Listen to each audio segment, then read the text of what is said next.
when Luhut highlights the rise of topless nightclubs in Bali, and Russian tourist allegedly robs taxi.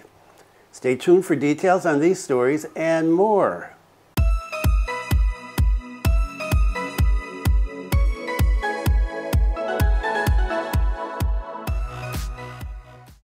Selamat siang. Welcome to the latest news from Bali and Indonesia. This is September 4th and 5th, 2024, and my name is Bruce. And what is the weather like today on September 4th? Well, it is 29 degrees Celsius, the humidity is 57%, and the wind speed is 6.4 kilometers per hour. And another lovely day, but still no water, and things are getting dry. And one of the stories we're going to be talking about, either today or tomorrow, is about fires over along the East Coast. Similar to the last two videos, I'm filming two videos at one time today, just because it's easier for me.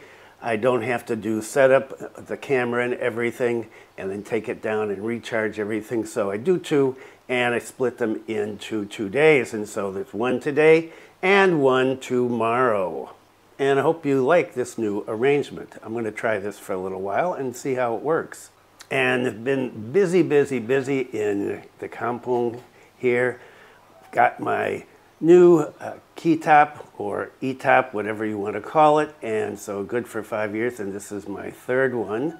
And going to immigration in Singaraja, wow, it is so nice, so comfortable. The first day I took all of my documents in, and they checked them, and they said, okay, great, you have to pay for your MERP. Here's the thing, you can do it at Indomart or you can do it at a bank, and come back in 2 days and take a photo. How long did all that take me? 21 minutes. Yeah, from the time I got in until the time I left, 21 minutes. Amazing. Went back 2 days later to get my photo. How long did that take? 10 minutes. Went in, I said, I need to get my photo. They said, go in the back. I went in the back, sat down. The guy said, okay, it's time. Went up, he looked at my document. He said, okay, we're just setting up the camera. Have a seat. I sat down. A couple minutes later, took the photo. And he said, okay, that is it. You are finished. You can come back for your passport in a week. So I'm coming back with my passport on Friday. And that was it. It is so easy compared to the old days. And the people in immigration in Singaraja are so helpful and so polite. It is a pleasure to actually do this now, whereas in the past, it was just a nightmare. And so, if you are getting a KITAP like mine, a spousal KITAP, you know you can do this yourself. And in fact, my last visa agent, who was a lovely person, and I used her father before her and then her when he retired, she said, why don't you do it yourself? It's going to be a lot cheaper. You don't have to pay me. And I thought, wow, what an agent. She's turning away business. And she was right. It was very easy. All the documents are online now. I sent them a WhatsApp message just to check. I said, what documents do I need? They sent me back within 24 hours a list of the documents I needed, and they were all available on the immigration website. Just printed them out, filled them in, and took them in. And so, wow, another thing done. So I've got my driver's license for 5 years, I've got my KITAP for another 5 years, and now next week I go and get my KITAP. And then I will be good for another 5 years until I'm 80, if I'm around that long. Okay, let's get started. Luhut highlights the rise of topless nightclubs in Bali. Topless nightclubs, blah, blah, blah. Topless nightclubs. Coordinator Minister for Maritime Affairs and Investment, Pak Luhut, highlighted the proliferation of nightclubs that are filled with tourists wearing revealing clothing, nude, topless, or bare-chested. He said this on Tuesday, yesterday. He said, reduce topless nude clubs because we don't want to see naked people. We must maintain the uniqueness of Bali. Don't make it sexual. Sexual tourists should go to other places. Let us maintain Bali's charisma and aura. He asked immigration and Bali police to be more assertive in responding to foreign tourists who act up in Bali. Luhut ask foreign tourists who act up to be immediately deported and blacklisted so they cannot return to Indonesia. Pak Luhut said, "Don't hesitate. There are tourists who are not cleared. Just send them back. If not, our Bali will be damaged. I really entrust that, and we are all responsible for that. The effort is a form of maintaining Bali so as not to tarnish the image of Balinese tourism in the world." He also highlighted foreigners who employ many local people. I'm not sure what that's about. "I asked the regional police, military commander, and immigration to be truly united. If we are united, no one can oppose us," he emphasized. Luhut was also furious with the massive land conversion in Bali. Well, we've only been talking about this for how many years? 15, 20 years? He reminded that no more rice fields should be used to build tourist accommodations. No more people building villas in rice fields. Let rice fields be rice fields so that Bali can become unique. Yes, and I talked about this in the last video too, about the forest disappearing. Pak Luhut gave an example of his home environment located in the Cimangi area in North Kuta. According to him, the land behind his house was originally a stress of rice fields. Now the rice fields have become buildings. The Minister of Tourism and Creative Economy, Pak Sandiaga, also highlighted the massive development in the southern Bali area. Sandiaga will hold a meeting to discuss a moratorium or temporary halt to hotel construction in southern Bali. And there's a story about this that is going to come tomorrow, I guess. So this moratorium on building, well, this goes back to the previous governor, not Pak Koster, before him. And he asked for a moratorium on building, and well, you see how well that worked out, because see, things continue to be built, land continues to be sold or leased to people who are building more villas and more hotels and more beach clubs and on and on. And we talk about this all the time because it's in the news, because the government likes to talk about this, but is there actually going to be something done about it? Your guess is as good as mine. Okay, on to the second main story, and this is viral. There are so many videos of this out on social media now, and well, let's talk about it, because this is not just bules behaving badly, this is crime. Well, this is alleged crime. Russian tourist robbed taxi. I'm adding allegedly robbed taxi, since he hasn't been actually convicted of anything yet. A Russian tourist attempted to rob an online taxi on Jalan Raya Bedulu in Gianyar. This was on Monday. The perpetrator was successfully arrested after the taxi driver shouted for help. Residents who heard the victim's screams immediately went to the scene and beat the perpetrator. Luckily, the police in Gianyar Satpol PP were quick to provide security so that the Russian tourist was not badly beaten. Local resident Iwayan Sudasarna said the incident occurred around 10 o'clock in the morning. At that time, the driver got out of his car and shouted. The driver said there was a foreigner pointing the knife at him and wanted to seize the car. Residents who heard the victim's screams immediately ran to the location and beat up the foreigner. According to the information, the perpetrator initially stopped another car, but it refused to stop. The online taxi was behind that car, and it stopped, and the perpetrator got in. He then pointed a knife at the driver, and the driver managed to get out of the car and pull out the ignition key while the perpetrator was still in the car. The driver got out of the car screaming for help, and local people and the police and Satpol PP were present at the scene and helped secure the perpetrator, who was immediately taken to the police station. The perpetrator is secured at the Gianyar Police Detention Room. The police chief confirmed the incident, currently still waiting for the Russian consulate to provide a translator because apparently the Russian foreigner cannot speak English. "We are still questioning the perpetrator," he said. "It's not yet known why he attempted to rob the car." Yeah, during the middle of the day? Pretty strange. Head of Unit 1 of the Gianyar Police Criminal Investigation Unit said that they are focusing on urine tests to determine drug abuse. The chief of police said that they need to know if the perpetrator was on drugs and that that's why he did this bizarre act. He came to Bali as an investor. Another person with an investor visa who's acting up.